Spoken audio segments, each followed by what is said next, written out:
Hi guys! Welcome back to my YouTube channel. Good morning, good afternoon, good evening sa ating lahat. Saan man tayo sulok ng mundo. Sana'y nasa mabuti tayong kalagayan at ligtas sa anuman masamang kapahamakan. At bago ang lahat, shoutout muna tayo sa founder ng Kalingap, Kuya Bal Santos Matubang. At the Edna Vlogs, Kalingap Rob, syempre kay Jack Matubang. At sa lahat ng mga sponsor na walang sawa tumulong sa mga nangangailangan, more blessing to come. At syempre, shoutout tayo dito sa aking strikers team. Nandyan si Air Magalo Mix Vlog, Hayats Mix Vlog, Selena Barbosa, Sel TVPX, Pixelixie. At syempre, shoutout tayo kay Tita Tineful and Tita Lydia. Mega love shoutout sa inyong lahat. At syempre, kay Ate Malo. Ayan. Ano ngayon ang ating na naman reaction video ngayong umaga? Good morning sa lahat ng mga sumusubaybay sa akin mga upload at ang live. Ano? Kumusta kayo? Syempre sa ating mga angels at kay Dudong Ruel at Langga Rachel. Ayan, sila ngayon ang ating topic. Kung nakikita nyo ang aking title at nakikita nyo ang aking thumbnail, andyan po nakalagay. At mayroon lang tayo dito sasagutin, ano? Na parang itong nag-comment ay isa ito na parang malaki ang inggit dito kay Dudong Ruel. At bakit ko nasabi na ito malaki ang kanyang inggit? Sa comment niya ay kumbaga nangingialam siya dito sa pundar ni Dudong Ruel sa kanyang YouTube channel. Dahil ang sabi niya dyan, nakakaipon si Dudong Ruel dahil hindi naglalabas ng sariling pera at umasa sa sponsor. Ayan. Ang sinasabi ko, kung nagbibigay man ang sponsor, hindi si Dudong umaasa sa sponsor. Si Dudong po ay alam naman natin na maraming sponsor. At hindi siya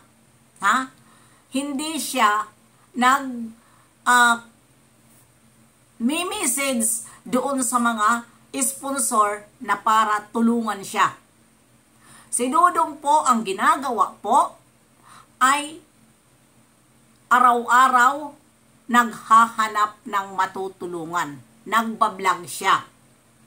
At ngayon, nakita ng mga sponsor na may mga pusong malambot. Gusto nila, sila mismo ang nagsasabi doon kay Dudong na Dudong pabahayan mo. Alam nga naman, lahat na sahod ni Dudong ay ibibigay. At sinasabi naman talaga nila na hindi nila kaya magpabahay kung walang tutulong. Sila po ay isa lang sila na nagpupunta doon sa tutulungan sa abot sa makakaya nila. Hindi sila, makinig ka na tarantado kang nagko-comment. Hindi ang charity vlogger, hindi sila nangangako na ang pinupuntahan nila, natutulungan nila ay bibigyan agad nila ng bahay. Ang pagpunta nila doon, ibinablog nila at dinadalhan nila ng mga grocery. Ngayon, kung may nakakakita na sponsor na gusto pabahayan, sila ang nagdidesisyon doon sa isang vlogger. Ang isang vlogger po ay isa lang po yun na tagapagsunod. Dahil alam naman natin kung magkano lang ang kita sa YouTube. Kung walang palipad. At sigurado ka ba na si Dudong Ruel, kung halimbawa man nagpapabahay na siya, walang binubunot na pera? Na kahit man lang 5,000 o magkano dyan na may ambag niya kung wala pang nakakapadala na sponsor? Ang hirap sa inyo marunong lagi kayo sa mga charity vlogger. At mautak si Dudong, tama lang. Bakit? Kung mawala ang YouTube. Di ba ang YouTube ba ay forever? Di ba? Mautak siya. Ang pera pera niya ay hindi po niya winaldas. Ha? Nagpakita lang siya sa mga nagsusupport sa kanya na mayroon siyang napundar alang-alang sa mga pag-support natin sa kanya. Doon sa mga taong nagmamahal sa kanya, hindi lang sa nagbibigay ng pera, doon sa mga nanonood na mga viewer. May mga ambag ang viewer, akala nyo wala itong iwalayan mga ambag sa pamamagitan ng pag-support sa atin at pagmamaraton at no skip ads. Akala mo walang ambag? Di ba? Kaya minahal si Dudong ng karamihan dahil ipinapakita niya na siya po ay hindi niya iwinaldas ang pera. Ipinakita lang niya na marami siyang investment sa kanyang pagcha-charity. Tulong at siyempre ipon. Di ba? Bakit? Uubusin mo ba lahat at wala kang ititira sa sarili mo? Ano yun? Di ba? Kaya isip-isip kung may time, ha? Huwag basta-basta at wala ka na doon. Kung halimbawa man si Dudong ay galing sa sponsor at huwag mong sabihin na umaasa dahil wala kang proof na si Dudong ay umaasa at mimisid sa mga sponsor para magpabahay siya. Ha? Wala. Ang charity vlog, ang mga charity ay hindi po yung nagdedesisyon basta-basta kung walang nagsasabi sa kanila. Dahil sa mga material pa lang ngayon ang mamahal. Siguro ko sa isang sahod nila, haligi pa lang, hindi pa maabot sa haligi. Mga simento. Dahil sa mahal ngayon ang mga gamit plus labor. Diba? Uubusin nila. Wala na lang sila matitira. Paano naman yung pangangailangan nila? Diba? Kaya nga nagtiyaga ang tao na kung ano-ano na lang ang kanyang ibablog dahil para lang makaipon. Diba?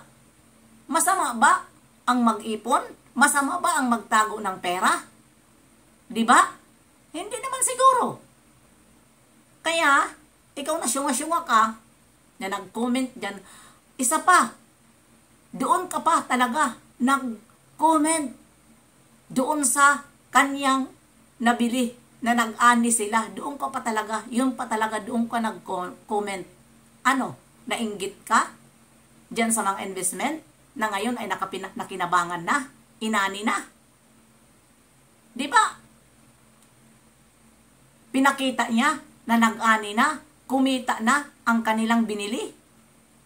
Andyan na. Di ba? Hindi ka natutuwa sa taong nagpursige na para magkaroon? Matuwa tayo ay. Huwag tayo mainggit at mag-isip tayo kung paano rin tayo makakuha ng ganyang bagay. Huwag yung magkukomment ka lang at maninira ka sa tao.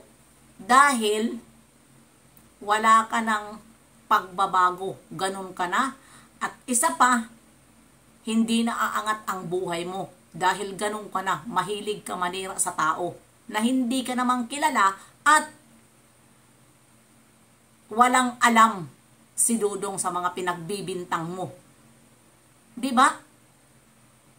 O, ang laki ng inggit mo ah. O kaya, siguro, nakapitbahay ka lang dyan. Sa daig. Diyan sa mga, na nagko-comment, naiinggit ka. Dahil ayan na nga, si Dudong ay nakabili na ng mga ganyang bagay. Ganon, nakikita mo na umani. Di ba? Kaya, isip-isip kung may time. Bago tayo mag-comment, isipin muna natin dahil ang mga charity vlogger, hindi ako naniniwala na sila ay nagchat-chat sa sponsor na itong Poncio Pilato ay itong binablog ko ay pabahayan natin. Walang charity vlogger. Ha? Dahil kung makikita nyo naman, maririnig mo naman ang bukang bibig nila, ang pagpunta nila doon, nagbibigay ng mga groceries.